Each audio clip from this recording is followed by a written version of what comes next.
अस्सलाम वालेकुम guys, Mujahid Sunny here. आज मैं आपसे इस टॉपिक पे बात करने लगा हूँ कि हम किस तरह ख़ुद को आदी बना सकते हैं बाकायदगी के साथ सारी नमाज़ें पढ़ने का। देखें, 5 वक्त नमाज पढ़ना हर रोज़ बग़ैर किसी नागे के, बग़ैर कोई नमाज कज़ा किए, जहाँ ये हम सब मुसलमानों पर फ़र्ज़ है, वहीं ये एक मुश्किल काम भी है। माशाल्लाह बहुत से नेक लोग हैं जो सारी ज़िंदगी 5 नमाज़ें पढ़ते हैं बाकायदगी से। उन्हें मेरी बात शायद इतनी समझ नहीं आएगी, अजीब लगेगी, लेकिन बहुत से लोग हैं जो मेरी बात समझ सकेंगे, रिलेट कर सकेंगे ख़ुद से। मैं ये समझता हूँ कि नमाज, रोज़ा, हज, इन इबादत और ज़कात, ये जितनी भी इबादतें हैं, इनमें सबसे जो चैलेंजिंग चीज़ है, सबसे मुश्किल चीज़ है, वो है रेगुलरली नमाज़ पढ़ना सारी ज़िंदगी। उसकी वजह ये कि देखें, रोज़ा जो है साल में 1 महीने आपने रखना है, 29 या 30 दिन गिन गिन के हम रख लेते हैं। यार, एक रोज़ा हो गया, 28 या 29 रह गए, 10 रोज़े हो गए, 19-20 रह गए, 15 रोज़े हो गए, 14-15 रह गए। फिर फेसबुक पर भी लिख देते हैं 15 रोज़े हो गए, पता ही नहीं चला। अब ये तो मुझे समझ नहीं आती कि कौन लोग हैं यार जिन्हें पता ही नहीं चलता। अच्छा भला पता चलता है रोज़े का। एनीवेज, तो मतलब है कि एक तो ये कि रोज़ा रखने के लिए आपको बहुत कुछ करना नहीं पड़ता, सिर्फ आपने सहरी के वक्त उठना है और सहरी करनी है।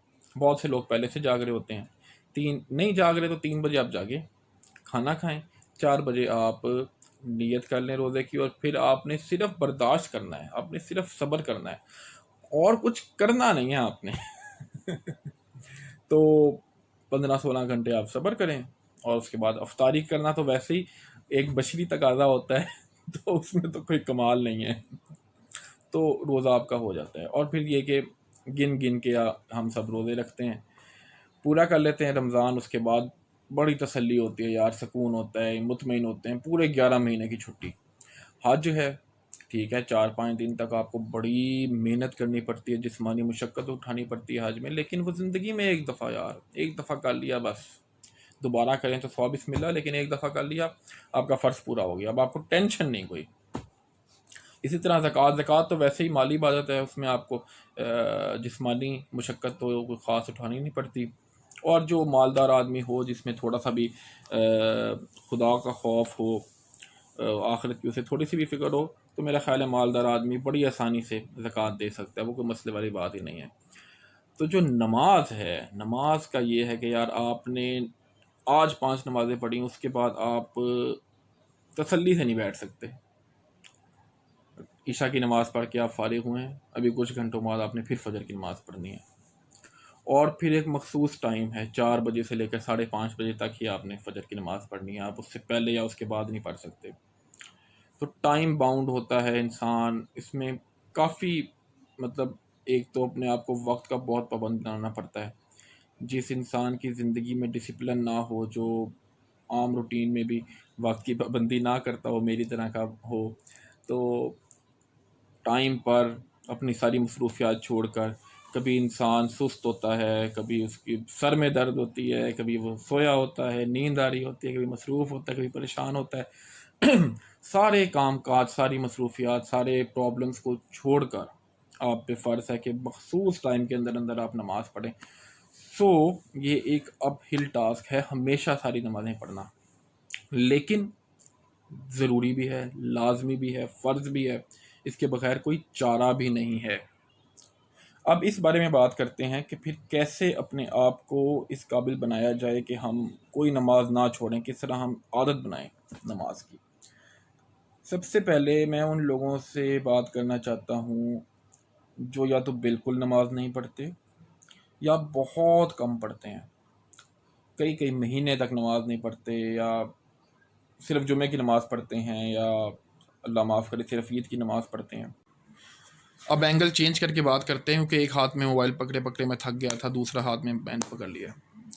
तो मैं उन लोगों की साइकी समझता हूँ जो लोग अरसा दराज से जिन्होंने नमाज नहीं पढ़ी, उनका जहन, कई लोगों का उनमें से ये होता है कि यार हमने अब इतनी नमाज़ें नहीं पढ़ी, क्या फ़र्क पड़ता है।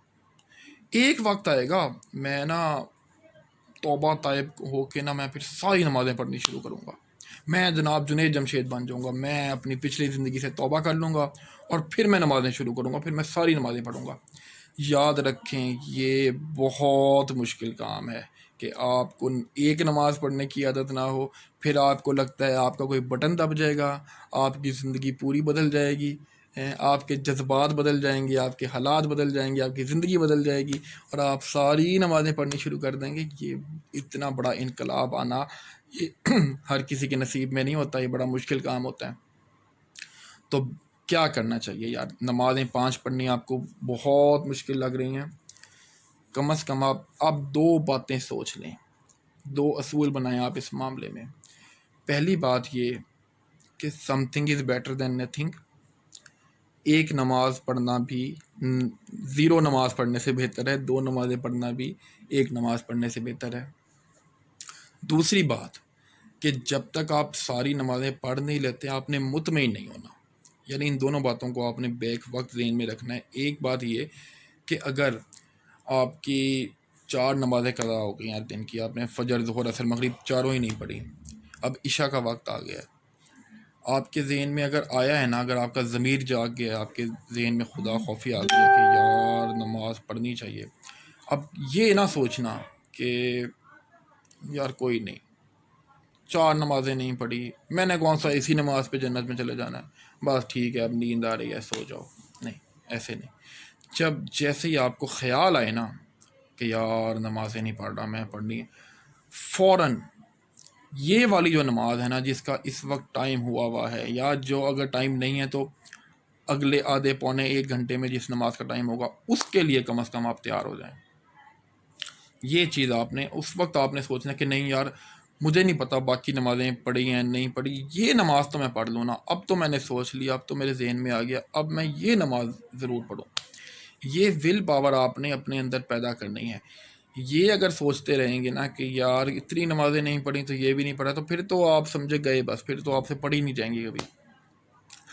और मतलब जब आप ये सोचना शुरू करेंगे ना, एक नमाज़ पढ़ लूँ, चलो अब ये वाली तो पढ़ लूँ, फिर इंशाल्लाह ताला आहिस्ता आहिस्ता तरक्की होती रहेगी इसमें। एक नमाज से शुरू करेंगे, फिर आप 2 भी पढ़ने लग जाएंगे, 3 भी पढ़ने लग जाएंगे। कई दफ़ा ऐसा होता है इंसान ज़ोहर की नमाज़ पढ़ता है, फिर उसका वज़ू चल रहा होता है, फिर असर का टाइम हो जाता है, फिर वो कहता है यार वज़ू तो है, फटाफट मैं अगली नमाज़ पढ़ लूँ। तो आहिस्ता आहिस्ता फिर इंसान की आदत बन जाती है नमाज़ पढ़ने की। लेकिन आपने 2 नमाज़ें, 3 नमाज़ें, 4 नमाज़ें पढ़ के मुतमईन नहीं होना कि यार हाँ बस मैंने पहले तो मैं कोई नहीं पढ़ता था ना, आज तो मैंने 4 नमाज़ें पढ़ ली हैं, क्या बात है जी, ज़बरदस्त। नहीं नहीं नहीं नहीं नहीं नहीं, अल्लाह ताला ने 5 नमाज़ें फ़र्ज़ की हैं। हमें अल्लाह ताला की रहमत से तो बहुत उम्मीद है कि हमें बख्श देगा, हमें माफ़ कर देगा, लेकिन हम इसे फॉर ग्रांटेड नहीं ले सकते कि 4 पढ़ लिए यार एक अल्लाह माफ़ कर ही देगा। नहीं नहीं, आपको किसने कहा माफ़ कर देगा? शायद माफ़ करे, शायद ना करे, खुदा ना खास्ता। इसलिए आपने पहली बात ये कि अगर नमाज नहीं पढ़ रहे तो ये नहीं सोचना कि यार 4 नहीं पढ़ी तो 1 भी नहीं पढ़ता, वो ज़रूर पढ़नी है। क्या पता आपकी उस 1 की वजह से बख्शिश हो जाए, या खुदा ना खास्ता अगर आप दोज़ख में जाते हैं मैं अपने आप को मिलाकर सबके लिए बात कर रहा हूँ, अगर खुदा ना खास्ता दोज़ख में जाते हैं तो उस एक नमाज की वजह से शायद जल्दी जान छुट जाए। अल्लाह माफ़ करे, अल्लाह हमें जहन्नुम से महफूज रखे जी। अल्लाहुम्मा अजिरनी मिनन नार पढ़ते रहना चाहिए। लेकिन जहाँ आपने एक नमाज को हकीर नहीं समझना, वहाँ आपने एक नमाज भी मिस होने पर मुतमईन नहीं होना। गोल आपका यही होना चाहिए कि यार 5 नमाजें मैंने पूरी पढ़नी हैं। इसकी कुछ टिप्स आपको देता हूँ। एक तो ये बात होगी कि यार जब सोच लिया कि नमाज़ पढ़नी है तो कम से कम ये नमाज ज़रूर पढ़ लो। दूसरी बात ये कि अगर बहुत मुश्किल हो रही है आपको आदत बनाने में कि यार नहीं पढ़ी जाती 5 नमाज़ें, क्या करूँ मैं, 4 पढ़ता हूँ तो बहुत थक जाता हूँ, 3 पढ़ के थक जाता हूँ, उकता जाता हूँ, नहीं पढ़ी जाती हैं, बस मैं क्या करूँ? तो उसके कुछ तरीके हैं फिर। एक तो ये कि आप अपनी कंपनी अच्छी रखें, ऐसी कंपनी में रहें कि जहाँ पर आपके साथ उठने बैठने वाले लोग, आपके दोस्त अहबाब वगैरह, वो नमाज़ें पढ़ने वाले हों। दूसरी बात ये आप करें, अगर आपके पास इस्तात है माशाल्लाह आपके पास दौलत है, तो कोशिश करें जल्द अज जल्द हज पे चले जाएं।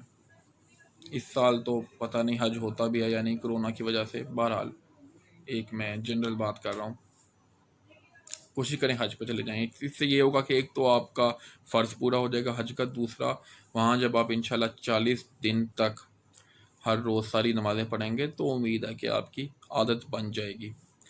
हज पे नहीं जा सकते, उम्रे पे चले जाएं। उम्रे पे आपको 15 दिन, 18 दिन, 21 दिन मिलेंगे, तो आपकी इंशाल्लाह ताला आदत बन सकती है। अच्छा, ये काम भी अगर मुश्किल है, अगर आपको सऊदी अरब जाना हज उम्रे के लिए, ज़ाहिर है बहुत सारा पैसा चाहिए।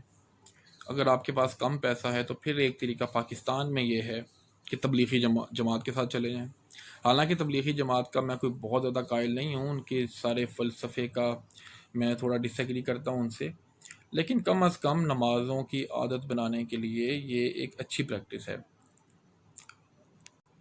या अगर आपका अकीदा और है, आपका मसलक और है और आपको नहीं पसंद तबलीगी जमात में जाना, तो आप अपने हिसाब किताब देख लें जिस मसलक से आपका ताल्लुक़ है उनके साथ जो भी दावत इस्लामी वाले भी इसी तरह का तबलीगियों से मिलता जुलता काम करते हैं, वो भी निकलते हैं और लेकर जाते हैं लोगों को तबलीग। मुझे उनका एग्जैक्ट नहीं पता उनका क्या तरीक़ाकार है, लेकिन इससे मिलता जुलता तरीक़ाकार उनका भी है। तो देख लें आप जिस भी मसलक से ताल्लुक़ रखते हैं उसके साथ कोई ना कोई तो ऐसा होगा। अगर आप अहले हदीस हैं तो आप जमात दवा में जा सकते हैं वैसे वो खैर सोचने वाली बात है, उसमें जाना चाहिए या नहीं, या जा सकते हैं या नहीं। तो ये मश्क होती है, एक्सरसाइज होती है, ये प्रैक्टिस होती है अपने आप को नमाजी बनाने की, अपनी ज़िंदगी को जो है वो दीन के मुताबिक ढालने की, ये तबलीग वगैरह ये सारा कुछ। या अच्छा, एक और तरीका है, आप एतकाफ़ में बैठ जाएं रमज़ान में, फिर इंशाल्लाह आपकी आदत बन सकती है नमाज़ें पूरी पढ़ने की। और ये कि अपने आप को वक्तन फ़वक्तन झंझोड़ते रहा करें, अपने ज़मीर को जगाते रहा करें, क्या कर रहा है भाई, क्या कर रहा है, एक दिन मरना है, अल्लाह ताला को मुंह दिखाना है, नमाज़ें पढ़नी है। सबसे पहले सवाल नमाज का होगा। नमाज के बगैर रसूलुल्लाह सल्लल्लाहु अलैहि वसल्लम का फरमान गालिबन सॉरी मुझे नहीं पता कि ये नबी पाक सल्लल्लाहु अलैहि वसल्लम का फरमान है या नहीं, इसलिए मैं ये बात नहीं करता। खैर मतलब है कि एक कौल है, शायद ये हदीस है, शायद ये किसी साहबी का कौल है कि नमाज के बगैर कोई दीन नहीं है। तो इतनी बड़ी बात है तो फिर, और आपको मैं बताऊं, हमें तो लगता है ना कि यार जो बंदा 5 नमाज़ें पढ़ता है वो कोई बहुत ज़बरदस्त, बहुत नेक आदमी, अल्लाह का वली है। मुझे भी ऐसे ही लगता है, लेकिन जो नबी पाक सल्लल्लाहु अलैहि वसल्लम और सहाबा कराम का ज़माना था उसमें तो 5 नमाज़ें पढ़ना तो बिल्कुल एक सिर्फ मुसलमान होने की शर्त थी यार। वो ये सोच ही नहीं सकते थे कि एक मुसलमान हो और नमाज ना पढ़े। मतलब सहाबा कराम का हम अगर उनके जहन के बारे में सोचें तो वो इमेजिन ही नहीं कर सकते होंगे कि आगे एक मुसलमान है और नमाज नहीं पढ़ा। नमाज पढ़ना तो सिर्फ आपके मुसलमान होने को साबित करता था, नेक होने को साबित नहीं करता था। हाँ, और एक तरीका जो मुफ्ती तारिक मसूद साहब बताते हैं कि अगर आप अपने ऊपर ना एक जुर्माना आयद कर लें कि यार अगर मैंने नमाज नहीं पढ़ी ना तो मैं 100 रुपये सदका करूँगा। अच्छा, इसका मतलब ये नहीं है कि फिर मुतमईन हो जाएं कि यार नमाज़ें छोड़ता रहूं और सदक़े ही करता रहूं नहीं नहीं, वो फिर अगर नमाज छूट जाए किसी वजह से, क़ज़ा भी आपने पढ़नी है और आपने सदका भी करना है और आपने तौबा भी करनी है कि यार आइंदा मैंने नमाज नहीं छोड़ दी। तो ठीक है जी, मेरी बात का जो खुलासा है मैंने आपको बताया। 2 असूल आप अपना लें। एक, something is better than nothing, एक नमाज भी बेहतर है 0 नमाज से। दूसरी बात ये कि आपने मुतमईन नहीं होना जब तक आप सारी नमाज़ें ना पढ़ें। जिस दिन आप 5 नमाज़ें पढ़ें उस दिन आप शुक्र करें कि यार चलो मैंने आज 5 नमाज़ें पढ़ ली, अल्लाह का शुक्र है। चलो शुक्र तो आप 4-3 पे भी कर सकते हैं कि पढ़ दी, लेकिन फ़िक्र भी करें साथ साथ कि मैंने 2 नमाज़ें नहीं पढ़ी, आज मैंने 1 नमाज़ नहीं पढ़ी, उसका क़यामत वाले दिन मुझे जवाब देना पड़ेगा। तो नाज़रीन, जो भी आप देख रहे हैं मेरी ये बात सुनकर, जैसे ही आप वीडियो देखें तो इस वक्त जिस नमाज का टाइम है ना, कम से कम वो नमाज आपने नहीं छोड़ दी। जो भी इस वक्त टाइम हो रहा है नमाज का ना, फ़ौरन उठें और आप वज़ू करें। अगर गुस्ल करने की ज़रूरत है तो गुस्ल करें, नहाने की ज़रूरत है तो नहाएं और नमाज का एहतमाम करें। शुक्रिया, अल्लाह हाफ़िज़।